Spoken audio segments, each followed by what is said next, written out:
আমি তো আমার সেজদার জায়গায় তাকায় দেখি মালিকের কুদরতি কদম।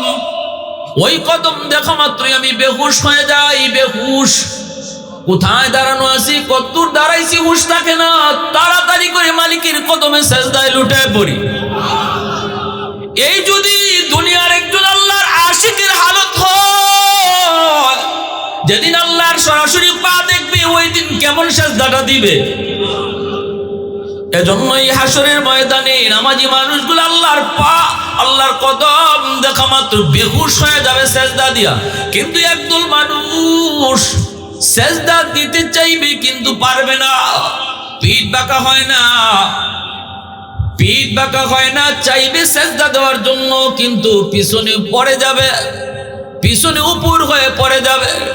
বারবার চেষ্টা করবেন না, সেজদা দিতে পারে না। আল্লাহ পাক রব্বুল আলামিন সব কিছু দেখতেছেন। আল্লাহ দেখেন আর বলেন, বান্দা বল, কেন তোরা সেজদা দিতে পারো না? তোদের কেন কি সমস্যা হয়েছে একটু কষ্ট হয় নাকি? হ মালিক, বড় কষ্ট হয়। বন্ধু তোমাকে সেজদা দেয়, প্রতিবেশী তোমাকে সেজদা দেয়, পাশের দোকানদার তোমাকে সেজদা দেয়, পরিচিত কত মানুষ তোমার সেজদা দেয়, কিন্তু আমি পারি না। চোখের পানির বদলে রক্ত বের হবে ওদের। আল্লাহ পাক তখন বলবে, কি হয়েছে কেন? কই আমার মেরুদণ্ডের হাড্ডিটা তো বাঁকা হয় না। সেজদা দিতে গেলে বাঁকা হইতে হয়, কিন্তু হাড্ডি বাঁকা হয় না। এইবার আল্লাহ পাক বলে, বন্ধু শোনো, 5 ওয়াক্ত নামাজ তোমার উম্মতের জন্য বেশি কষ্ট হবে না বন্ধু, কমানোর দরকার নেই। কিন্তু আইসো যখন, খালি হাতে কেমনে ফেরত দিয়েছো? উম্মত পড়বে 5 ওয়াক্ত, সওয়াব দিমো 50 ওয়াক্ত। সুবহানাল্লাহ, জোরে কোন? উম্মত পড়বে 5 ওয়াক্ত, সওয়াব দিমো 50 ওয়াক্ত। আর তোমার উম্মতের জন্য 5 ওয়াক্ত বেশি কষ্ট হবে না। আগেকার কোন নবীর উম্মতের জন্য ব্যবস্থা ছিল না ডাকার, কিন্তু আমি আল্লাহ তোমার উম্মতকে নিজে ডাইকা ডাইকা নামাজ পড়ায় দিব। সুবহানাল্লাহ, জোরে বলো। আমি আল্লাহ তাদেরকে ডাইকা ডাইকা নামাজ পড়ায় দিব। টেনশন তুমি করো না। মসজিদের মিনার থেকে মুয়াজ্জিন ডাকবে না, ডাকবো মূলত আমি আল্লাহ। মুয়াজ্জিন মাত্র মুখটা ব্যবহার করবে, কিন্তু মূলত ডাকটা আমি আল্লাহর। আমি ডাইকা ডাইকা তোমার উম্মতের নামাজ পড়ায় দিব, টেনশন তুমি করো না। সুবহানাল্লাহ, জোরে বলেন। আরেকটু জোরে বলেন সুবহানাল্লাহ। আহাদুন লাইসা কামিসলিক সামাদুন লাইসা কাফাদলিক লিমানিল মুলকু তুবু সাদাওয়ার খুদাই, তো খুদা বন্দে ইয়ামিনি, তো খুদা বন্দে ইয়াসারি, তো খুদা বন্দে জমিনি, তো খুদা বন্দে সামাই, তো রহিমি, তো করিমি, তো সামিঈ, তো বসিরি, তো মুইজ্জি, তো মুদিল্লি, তো মালিকুল আরশি বাজাই, বরিআদ খুরদন ও খুফতন, বরিআদ তুহমত মরদন, বরিআদ বিমু উমিদি, বরিআদ রঞ্জ বালাই। আল্লাহু আকবার।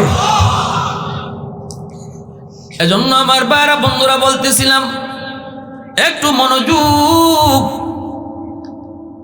আল্লাহ পাক রব্বুল আলামিন কয়, এ বেনামাজির দল, আজ যারা আমি আল্লাহর কদমে সেজদা দিল, তারা দুনিয়াতেও পিঠ বাঁকা করছে।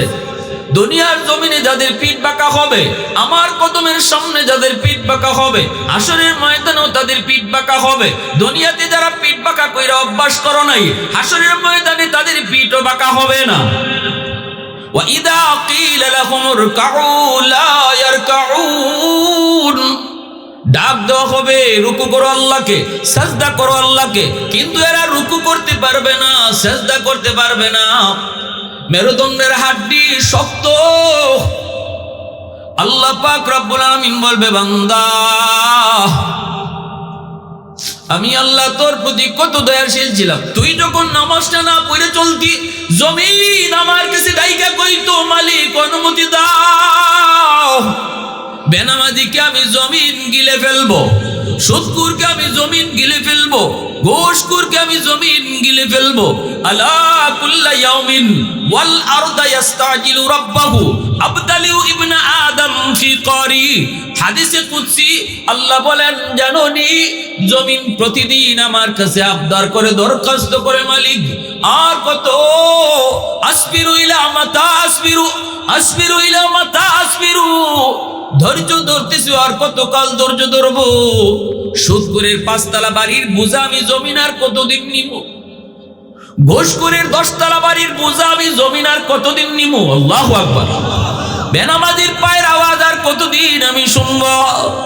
এইভাবে আল্লাহ পাক বলেন, জমিন আমার কাছে আবদার করে, দরখাস্ত করে, মালিক অনুমতি দাও, এই 5 তলা বাড়িটা আমি জমিনের ভিতরে দাবায় ফেলি, 10 তলা এই হারাম টাকার বাড়িটা আমি এখানে জমিনের ভিতরে দাবায় ফেলি।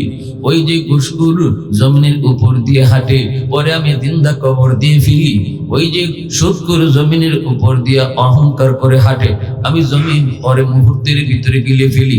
আবতালিউ ইবনা আদম ফি কারি, আমি গিলে ফেলবো আমার পেটে। আল্লাহ পাক কয় কেন? আল্লাহ পাক কয় কেন? কই দেখো না কত অহংকার করে চলে, বেনামাজি নামাজটা না পড়ে আমি জমিনের উপর দিয়ে হাঁটে, আর কতকাল এইভাবে হাঁটার সুযোগ দিব? বলুন তো জমিন কার আদেশের অপেক্ষায়? জমিন কার আদেশের অপেক্ষায়? কয়েকটা জুম্মা আগের গত কয়েকটা জুম্মা আগে গেছে না একটা ভূমিকম্প, হ্যাঁ 5.9।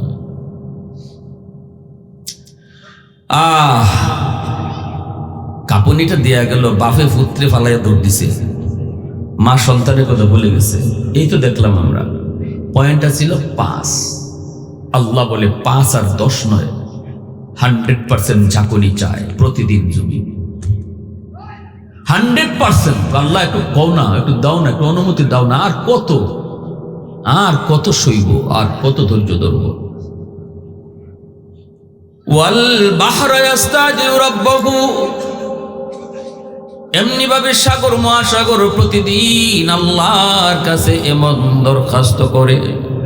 সাগরের পারে যায় কত নাফরমানি হয়, কত নাফরমানি হয়, কত যুবক যুবতী অন্যায় কাজে লিপ্ত হয়ে সাগরের পানি চায়া চায়া এই নাফরমানি দেখতেছে। আল্লাহর কাছে সাগরের পানিটাও ডাক দেয়া কয়, মালিক তুমি অনুমতি দিবানি ওই নাফরমান গুলাকে আমি পানি যায় ডুবাই ফেলবো। যেই জমিনটারে ওরা নাপাক বানাইছে, ওই নাপাক জমিনটারে আমি পানি দেয়া পাক বানায় ফেলবো। আল্লাহর কাছে সাগরের পানিটাও কিন্তু প্রতিদিন দরখাস্ত করে। ফেরেশতারাও আল্লাহর কাছে এমন ধ্বংস করার জন্য আবেদন করে। আল্লাহ পাক রব্বুল আলামিন তখন জমিনরে ধমক দেয়, সাগর মহাসাগরকে আল্লাহ ধমক দেয়। আল্লাহ পাক রব্বুল আলামিন কয়, জমিন শুন শুন, মানুষ বানাইছি আমি আল্লাহ, এই মানুষের ধ্বংস হলে মায়া তো লাগবে, আমার তোর কি? সুবহানাল্লাহ।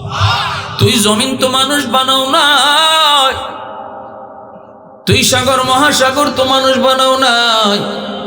কুল কায়নাতের ভিতরে আমি আল্লাহ মানুষকে বানাইছি আমার নিজের কুদরতি হাত দিয়া। আসমান বানাইতো আল্লাহ তার হাত লাগায় নাই, জমিন বানাইতো হাত লাগায় নাই, ফেরেশতা বানাইতো আল্লাহ তার হাত লাগান নাই। আল্লাহ শুধু বলছে কুন ফায়াকুন, সাথে সাথে হয়ে গেছে। কিন্তু আমারে আপনারে আল্লাহ পাক বানাবার সময় আল্লাহ কয়, খালাকতু বিয়াদাইয়া, আমি আমার বান্দা বান্দিরে শুধু নিজের হাত দিয়া বানাইছি। কারণ এই চেহারার মধ্যে এত দামি কপাল, এই কপাল ফেরেশতাদের হাতে বানাইলে হয় না, এই কপাল আদেশ দিয়া বানাইলেও হয় না, এই কপাল আমি আমার নিজের হাত লাগায় বানাইছি। এজন্য আল্লাহ পাক কইরে, জমিন চুপ কর, এ সাগর মহাসাগর তোরা চুপ কর, ফেরেশতারা তোমরাও চুপ করো। মানুষ বানাইছি তো আমি, গুনাহ করলে তো আমার করে, তোদের কি? আমি তো অপেক্ষায় রয়েছি 60 বছরের গুনাহগার বান্দা যদি তওবা করে, কোন একটা ওয়াজ মাহফিলে বসে, কোন একজন আল্লাহওয়ালার কাছে যায়, আর যদি কই ভুল করেছি, আল্লাহ ভুল করেছি তুমি মাফ করো, আল্লাহ পাক কই 60 বছরের গুনাহ মাফ করার জন্য 60 বছর আমি লাগাবো না, 60 মাসও লাগাবো না, 60 ঘন্টাও লাগাবো না, 60 বছরের গুনাহ আমি 60 সেকেন্ডে মাফ করে দিব।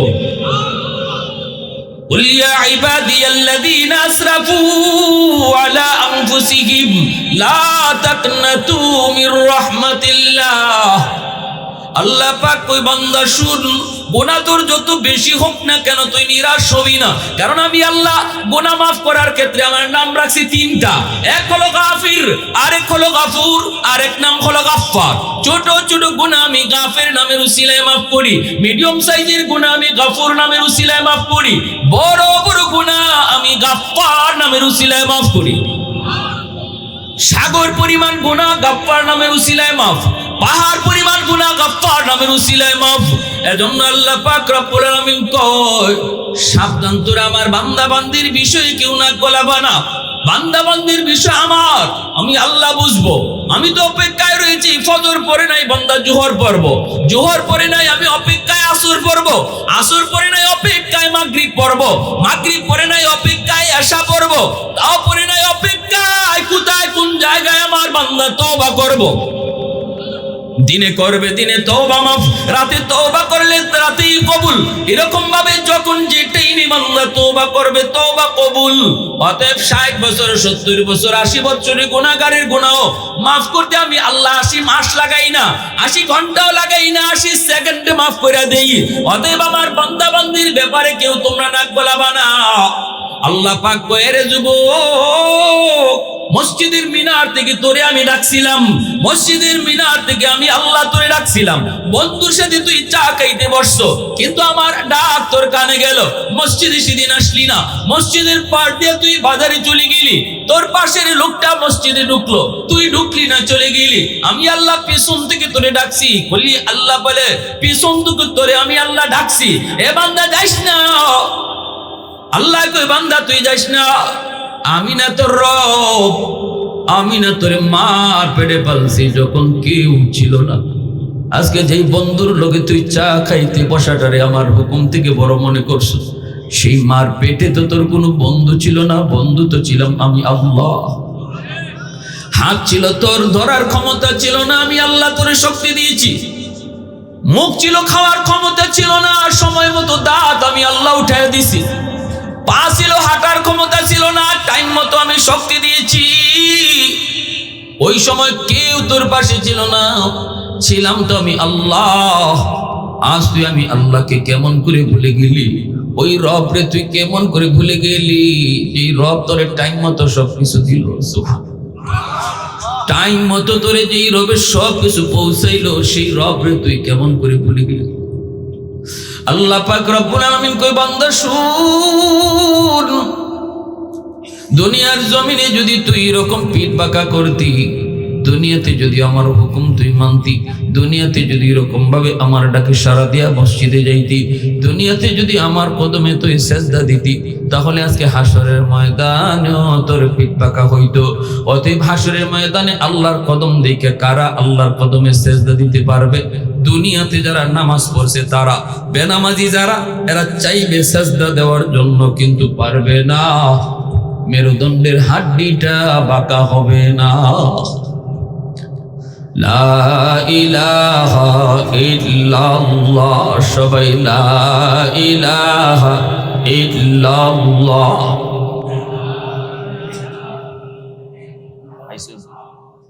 কয়টা বন্ধ? 1 ঘন্টার ফ্রেম পয়েন্ট করি না, 10 মিনিট 10 মিনিট বা 5 মিনিট, এর ভিতরে একদম লা ইলাহা ইল্লাল্লাহ। मोहब्बत ला इलाहा इल्लल्लाह।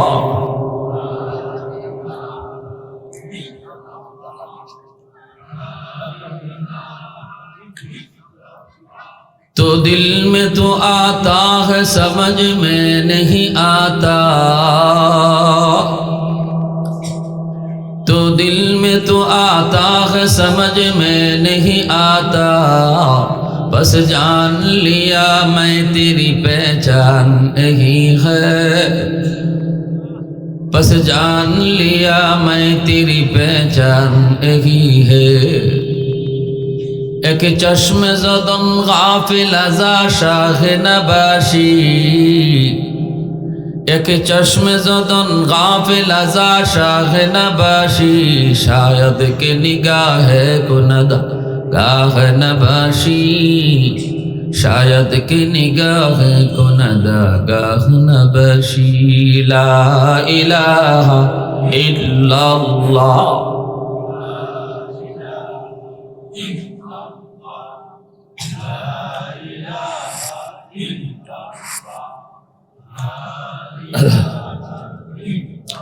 লা ইলাহা ইল্লাল্লাহু মুহাম্মাদুর রাসূলুল্লাহ। জোরে সোরে বলি সাল্লাল্লাহু আলাইহি ওয়াসাল্লাম। তাহলে আমরা কি বুঝলাম বেনামাজি হাসরের মাঠে আল্লাহর কদম দেখার পরেও সেজদা দিতে পারবে, তাই বলে সেজদা দিতে চাইবে না? কয় অবশ্যই চাবে, অবশ্যই চাবে, বারবার চেষ্টা করবে। চেষ্টা করলেই সামনে পড়বে না, বরং পিছনের দিকে পড়বে। চেষ্টা করবে এদিক দিয়ে আল্লাহর কদমে ঝুঁকে পড়তো, কিন্তু পড়বো পিছন দিকে। চোখের পানির মধ্যে রক্ত বের হবে কান্না করে করে। সেদিন বিন্দু পরিমাণ মায়া দেখাবেন না কে? আল্লাহ বলবে, বান্দা উলামায়ে কেরাম তোরে কত ডাকলো, দাওয়াত তাবলীগওয়ালারা তোরে কত বুঝাইলো, ওয়াজ মাহফিলের আওয়াজ তোর কানে গেল, বসার সময় তুই পাইলি না।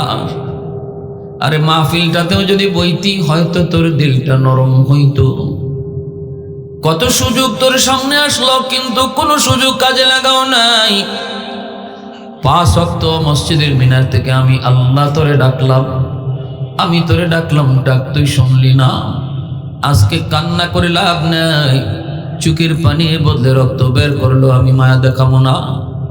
না না, খুযুহু ফাগুল্লুহু সুম্মাল জাহিমা সাল্লুহু সুম্মা ফি সিলসিলাতিন দারউহা ৭০ যিরাআন ফাসলুকু। আল্লাহ বলবে, ওরে ধরো, এ আযাবের ফেরেশতারা, ওরে ধর, ৭০ গজ জিঞ্জির দিয়ে ওরে বাঁধো, এরপরে ওরে জাহান্নামে নিক্ষেপ করো, জাহান্নামে নিক্ষেপ করো। এই আল্লাহর গোলাম, এজন্য মনে রেখো, নামাজের ভিতরে কিন্তু আল্লাহ তোমার সাথে কথা কয়। নামাজটা হলো আল্লাহর সাথে বান্দার প্রেম, নামাজটা হলো আল্লাহর সাথে নামাজের মেরাজ। মূসা নবী তিনি তুর পাহাড়ে গিয়ে আল্লাহর সাথে কথা বলতেন, যেখান থেকে সেখান থেকে তিনি কথা বলতে পারতেন না, সেই অনুমতি মূসা নবীর ছিল না। মূসা নবী জমিনে বৈশা আল্লাহর সাথে কথা বলছেন 4000 বার, কিন্তু এরপরও তিনি মূসা নবী ও কথা বলতে চাইলেই আল্লাহ বলতেন, তুর পাহাড়ে আসো, তুর পাহাড়ে আসো। মূসা নবী তুর পাহাড়ে যেতে হতো, যেখান থেকে সেখান থেকে কথা বলার অনুমতি ছিল না। তুর পাহাড়ে গেলে পুরো আল্লাহ বলতেন, ফাখলা নাইলাইকি, জুতা খুলো, ইন্নাকা বিল ওয়াদিল মুকদ্দাসি তুয়া, এটা পবিত্র পাহাড়, জুতা খুলে তুমি উঠো। মূসা নবী জুতা খুলে তিনি ঢুকতেন, আল্লাহর সাথে কথা বলতেন।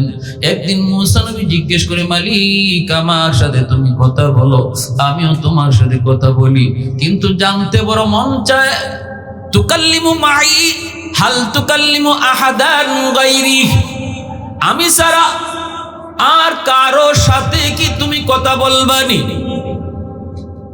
আল্লাহ, আমি ছাড়া আর কাউকে, আর অন্য কেউ তোমার সাথে কথা বলবে নাকি? জানতে মন চায়। আল্লাহ পাক রব্বুল আলামিন তখন বলেন, মূসা আমার সাথে তুমি কথা বলো, আমিও কথা বলি, কিন্তু তোমার আমার মাঝখানে কিন্তু পর্দা আছে। আমি হলাম পর্দার এই প্রান্তে, তুমি হলে ওই প্রান্তে, কিন্তু দূর ভবিষ্যতে জমিনে একদল উম্মত জমিনে আসবে রে মূসা, যাদের সাথে আমি আল্লাহ কথা বলবো, অথচ মাঝখানে কোনো পর্দা থাকবে না। লাইসা বাইনি ওয়া বাইনাহুম হিজাব, আমার মাঝে আর তাদের মাঝে কোনো পর্দা থাকবে না। মূসা নবী বলেন, মালিক জানতে মন চায় এরা কোন উম্মত? আল্লাহ বলে, উম্মতে মুহাম্মদ, উম্মতে আহমদ, এরা আমার বন্ধু মুহাম্মাদুর রাসূলুল্লাহর উম্মত। এরা কথা বলবে, আমার মাঝে আর ওদের মাঝে কোনো পর্দা থাকবে না। মূসা নবী অবাক হয়ে গেলেন, মালিক নবী হইয়া কথা বলি, অথচ মাঝখানে পর্দা। উম্মত হয়ে কথা বলবে, পর্দা থাকবে না। ও মালিক, ওরা কোন পাহাড়ে গিয়া কথা কইব? ও মালিক, কোন পর্বতে যায় কথা কইব? আমি তো তোর পাহাড়ে এসে কথা বলি, ওরা কোন পাহাড়ে যায় কথা কইব? আল্লাহ পাক তখন বলে, মূসা, ওরা কোন পাহাড় পর্বতে আসতে হবে না। আমার বন্ধুর উম্মত যখন নামাজে দাঁড়াবে, যখনই নামাজে দাঁড়াবে, তখনই আমার সাথে তার কথা শুরু হবে। এজন্যই রাসূল বলেছেন, মুসাল্লি ইউনাজি রাব্বা, নামাজি নামাজে কার সাথে কথা কয়? আল্লাহর সাথে কথা কয়। কেমনে কথা কয়? যখনই নামাজি নামাজে দাঁড়ায় কয় আলহামদু, সমস্ত প্রশংসা। আল্লাহ তখন নিজের পরিচয় দেন না, গোপন থেকে আল্লাহ বলে লিমানিল হাম, কার প্রশংসা তুমি শুরু করেছো? নামাজি তখন কয় লিল্লাহ, আমি আমার আল্লাহর প্রশংসা করি। আল্লাহ তখন আবার কয় মানিল্লাহ, কে তোমার আল্লাহ? নামাজি কয় রব্বিল আলামিন, যিনি রব্বুল আলামিন। আল্লাহ আবারও জিজ্ঞেস করে মানির রব, কে তোমার রব? নামাজি কয় আর রহমানির রহিম, যিনি রহমান, যিনি রহিম। আল্লাহ আবারও প্রশ্ন করে, নিজের পরিচয় দেন না। না দি আল্লাহ কই কে রহমান, কে রহিম?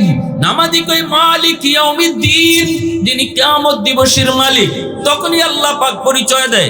আল্লাহ কয় বান্দা শুন, এতক্ষণ পর্যন্ত তুমি যারে আল্লাহ বলেছো, এতক্ষণ পর্যন্ত তুমি যারে রব বলেছো, এতক্ষণ পর্যন্ত তুমি যার প্রশংসা করেছো, আমি তোমার আল্লাহ, আমি তোমার রব, আমি তোমার খোদা, আমি তোমার সাথে কথা বলতেছি। তখনই নামাজি আল্লাহর পরিচয় পাইয়া যেই কথাটা কয় সেটা হলো ইয়্যাকা না'বুদু ওয়া ইয়্যাকা নাস্তাঈন। এতক্ষণ পর্যন্ত নামাজি কথা বলছে থার্ড পারসনে, তিনি তিনি তিনি তিনি। কিন্তু যখনই আল্লাহ কয় আমি, নামাজি তখনই কয় আমি তোমারই ইবাদত করি, তোমারই সাহায্য চাই। এতক্ষণ খালি কইছি তিনি তিনি, আর আল্লাহ যখন কয় আমি, তখনই নামাজি কয় তুমি। সুবহানাল্লাহ, জোরে বলেন। সম্বোধনের শব্দ চেঞ্জ হয়ে গেল, থার্ড পারসন থেকে ফার্স্ট পারসনে চলে আসলো। এবার আল্লাহ পাক বলে, বান্দা কি চাও বলো তো, যা চাইবা তাই তোমারে দিমু। তখন এই কথা কয় না আল্লাহ ঢাকাতে আমারে 5 তলা বাড়ি দাও, আল্লাহ আমারে 10 বিঘা জমির মালিক বানাও, আমারে 10টা সন্তান দাও। সে এমন একটা কিছুই চায় না, আল্লাহ অফার দিয়ে দিছে, যা চাইবা যা পাইবা তা। তখনই কয় ইহদিনাস সিরাতাল মুস্তাকিম। সবচেয়ে বড় চাওয়াটা আল্লাহর কাছে চেয়ে বসে, আল্লাহ তুমি আমাকে জান্নাতের রাস্তাটা দেখাও। সুবহানাল্লাহ আলহামদুলিল্লাহ, সুবহানাল্লাহ। আল্লাহ খুশি হয়ে যায়।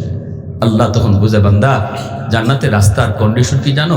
যারা আমার জান্নাতের রাস্তা দিয়ে চলতেছে এদের ফিস ধরো, তুমি জান্নাতের রাস্তা পেয়ে যাবা। সুবহানাল্লাহ। যারা আমার জান্নাতের রাস্তা ধরে হাঁটতেছে তাদের পিস ধরো, তাদের পিছে পিছে আসো। প্যারে হাজিরিন, এজন্য নামাজের কোনো বিকল্প নাই। দুনিয়া তো আল্লাহর কাছ থেকে চেয়ে নিতে হলে নামাজ লাগবে। সাহাবায়ে কেরাম রাদিয়াল্লাহু তাআলা আনহু জুতার ফিতা লাগবো, বাজারে পরে যাইতেন, আগে আল্লাহর কাছে চাইতেন নামাজে দাঁড়ায়, আল্লাহ আমার যে জুতা ছিঁড়ে গেছি গা, আল্লাহ আমার জুতা লাগবো। এটু আগে আল্লাহর কাছে চাইয়া তারপরে দোকানে দিতেন। সুবহানাল্লাহ, জোরে বলেন। হ্যাঁ, কেমন চাওয়াটা চাইতেন?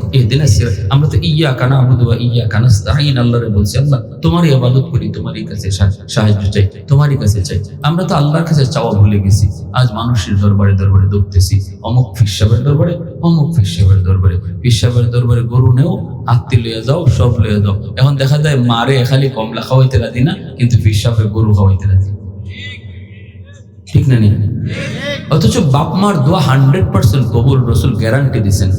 পৃথিবীর আর কোনো মানুষের দোয়ার গ্যারান্টি দেওয়া হয়নি, শুধু বাপ মার দোয়া কবুলের গ্যারান্টি দিয়েছেন আল্লাহ রাসূল। সালাসাতুন দাওয়াতুন মুস্তাজাবাতুন লা শাক্কা ফিহি, দাওয়াতুল মাজলুম, দাওয়াতুল মুসাফির ওয়া দাওয়াতুল ওয়ালিদ আলা ওয়ালাদিহি।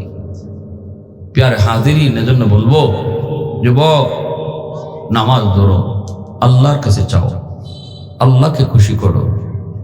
হাসরের মাঠে চোখের পানির বদলে রক্ত ঝরবে, তবু সেজদা কপালে জুটবে না। যারা দুনিয়াতে আল্লাহকে সেজদা দিবে, এরাই হাসরের মাঠে আল্লাহকেও সেজদা দিবে। আল্লাহ আমাদের সবাইকে কথাগুলো বুঝার, আমল করার তৌফিক আল্লাহ দান করুন।